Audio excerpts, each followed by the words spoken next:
what's up? It's Lauren. Welcome back to my channel and welcome to another pregnancy vlog, week 25 of my second pregnancy here. Thank you so much for watching. If you haven't already, please subscribe and give this video a thumbs up. Turn on your notifications so you don't miss any videos from me, and comment down below because I like to talk to you guys. Let's jump right on in for week 25 here. Symptoms. The main one is just how uncomfortable I am. And I don't remember being this uncomfortable with my first one, with Cade, but these are like things that you forget about, obviously, therefore you have more children.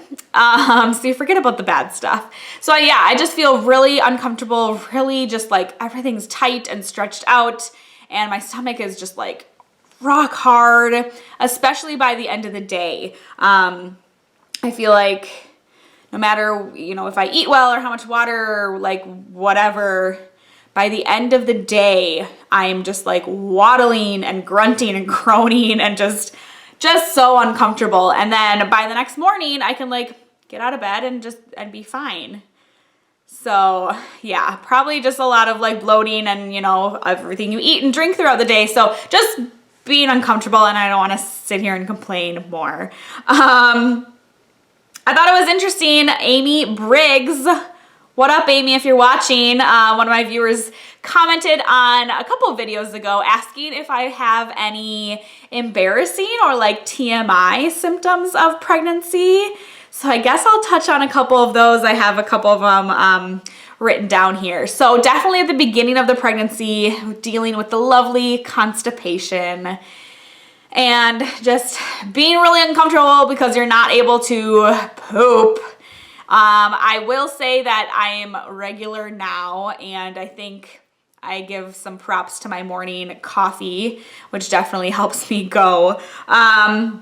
So luckily I am not dealing with constipation any longer. Another lovely TMI symptom of pregnancy, which I think everyone experiences, is a lot of discharge. Yeah, so that's fun to deal with. My boobs are definitely bigger. My nipples are definitely darker. Getting ready to breastfeed this second kiddo. I nursed my first Cade until he was 18 months. He self-weaned the day he turned 18 months old. He woke up in the morning, because at that time we were just like morning, night, maybe once throughout the day if he wanted it, more so for comfort. And he woke up at 18 months old and was just like, I'm good, I don't need those anymore. So, but what's funny is Cade has, like, if I'm laying in bed with like just a tank top on and like, laying with the cleavage, he like will ask about my boobies. And he said a couple times in the past couple months here that he wants to taste my boobies. And I'm not one to be like, no, these are not, nope, you're a big boy now. I'm like, sure, satisfy your curiosity. So like he'll lick one and giggle and then be done with it. So, I mean, I'm all about, again, satisfying their curiosity. It will be interesting to see when baby brother here is born if Cade wants to try to nurse. And they say that, they'll probably, an older toddler that, hasn't nursed in a while won't know how to latch on, won't know how to have that suck to like get milk out. So I'm all about, if he wants to try it, go for it. It will be like the beginning of cold and flu season. So I'll see like how supply is and pumping and whatever, but like I'm all for giving Cade breast milk in a cup to drink as well, just for that extra immune boosting support. I'm all for that. So I'm going off on a tangent here. Back to these TMI symptoms. That's kind of it. I kind of touched on just being bloated and just uncomfortable. Not too many, I guess, real embarrassing symptoms. So, but thank you so much for that question, Amy. That was a fun one. That's about it for symptoms. Also this week I had 2 phone call appointments. On Monday, it's Thursday now, so on Monday a couple days ago, the day I turned 25 weeks, I had an OB appointment over the phone and kind of didn't really know what to expect on what you would talk about with an OB over the phone. But I have my list here that we did talk about. We talked about COVID-19 protocol for labor and delivery, Currently in my hospital, just really quick here, so I don't blab on for too long at this video, they are allowing one birthing partner. You, as the mother, are tested for COVID upon admittance. If you come in during active labor, they test you right when we get there. If you come in, say I'm going in for a scheduled C-section, hopefully not, I would be tested the day before, just so they have those results right away. They are trying to test everybody who comes in to be admitted, so that would be Teddy as well, whoever you know your birthing partner is. But right now they're just doing moms, and you get results back within 1 to 2 hours, which is faster than I thought. And during that time, mom and I believe dad or birthing partner needs to wear a mask. And if it's negative, you're good. You're good to go. Although I think she mentioned something about whenever any sort of health person, doctor, nurse, whoever is in your room, you have to put your mask back on. I don't know. Obviously, I will find out more information as things get closer to the due date into August and the summer months, and everything could totally change by then. So just some COVID protocol that we talked about. We talked about the Tdap vaccine schedule, which I'll do about 28 to 32-ish weeks. We talked about just possible induction methods, because once again, I had a previous C-section with Cade, and so they won't let me go past 39 weeks because I have type 1 diabetes. So we will schedule a C-section for 39 weeks. Fingers crossed I go into labor naturally by then, before then. They can do a couple of induction methods for me, however. They can't do any cervix softening medicines like Cervidil or Cytotec, which I got with my first induction because of my previous C-section. There can be a higher risk of uterine rupture.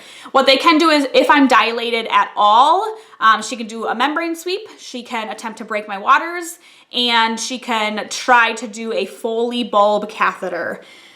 Now, they attempted to put one of those in with my first induction, and it was the most excruciatingly painful thing ever, so they stopped. We shall see. Everything is obviously just a wait and see at this point. So those are a couple things that I talked about with my OB at my appointment on Monday. Today, this morning, Thursday, I had a phone call appointment with my endocrinologist for my diabetes. So if you don't know, I've had type 1 diabetes for 17 years. I was diagnosed when I was 13. I'm 30 now. 17 years. Which, you know, I'm automatically a high-risk pregnancy. And so, yeah, we changed some insulin doses. I've definitely hit insulin resistance, which happens right about now towards the end of my pregnancy here. So that's been fun. All of my insulin needs are just going up, up, up, up, up, which is crazy. With Cade, with my first, I was taking like 3 to 4 times the amount of insulin as I did pre-pregnancy. So right now, I feel like I'm almost double the amount as pre-pregnancy. So we will see where things end up. Let's see, where am I at? Whew, I'm already talking so long.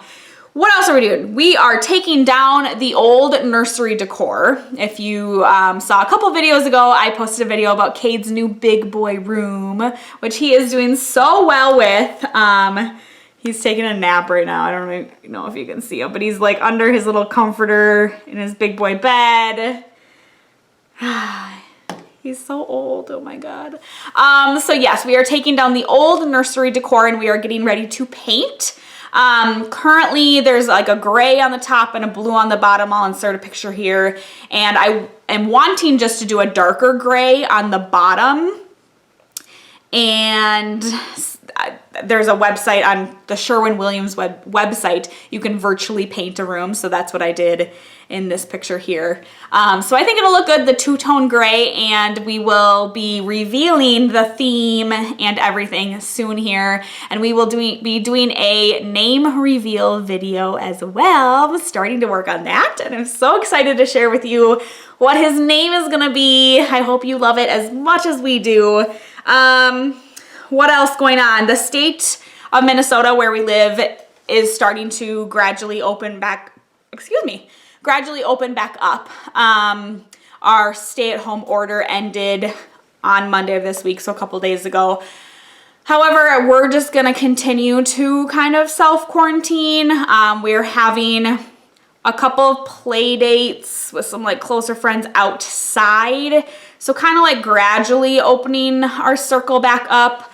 But these people are also at home. You know, we've seen my mom and dad a couple of times, but they've been at home. But of course, everyone, you know, you have to go to the grocery store. I go to my doctor appointments. You know, Teddy is working mostly from home, but he has gone into the office a couple of times as well. So there's obviously the risk of exposure. Just trying to make smart choices and play it safe, at least until baby's here. Just being smart about things, because I have a feeling with the state opening back up, at least in my state, I don't know where you guys are from, but that there's gonna be some people that aren't taking it seriously and smart, and they just think that they can go back to normal life. Well, the virus isn't going anywhere anytime soon, so it'll be a big decision and discussion as well about visitors after baby. And let me know in the comments below if you're pregnant right now or just had a baby, or maybe a family or a friend has had a baby, what are they doing? Like, are they allowing people to meet baby?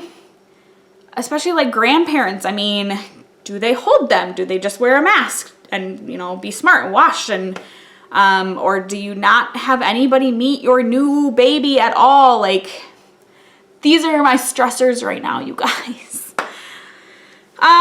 Let's jump onto this Ovia app really quick about the size of baby. For fruits and veggies, he is the size of a Napa cabbage.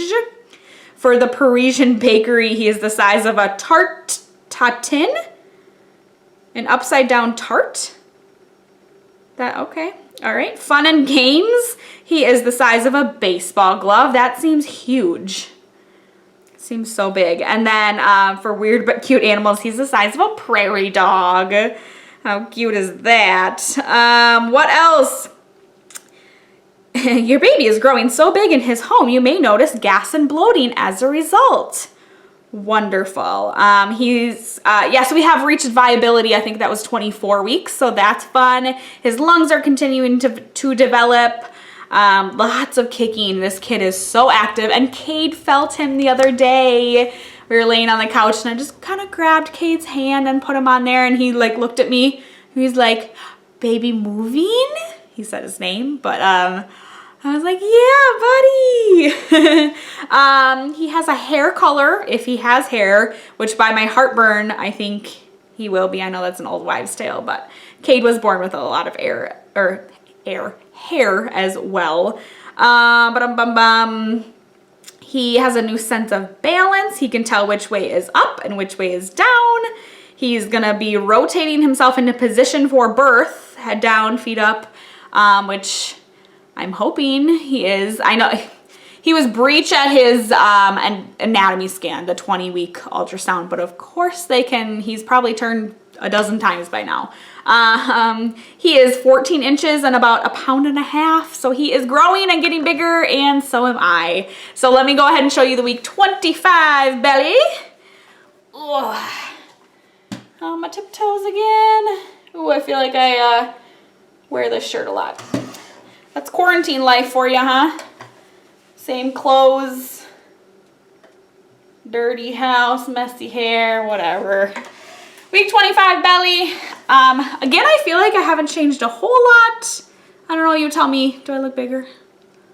Maybe don't tell me that. All right, guys, I blabbed at you long enough. Again, thank you for watching. Subscribe, comment, thumbs up, notifications on. I will talk to you in my next video. Bye. Mwah.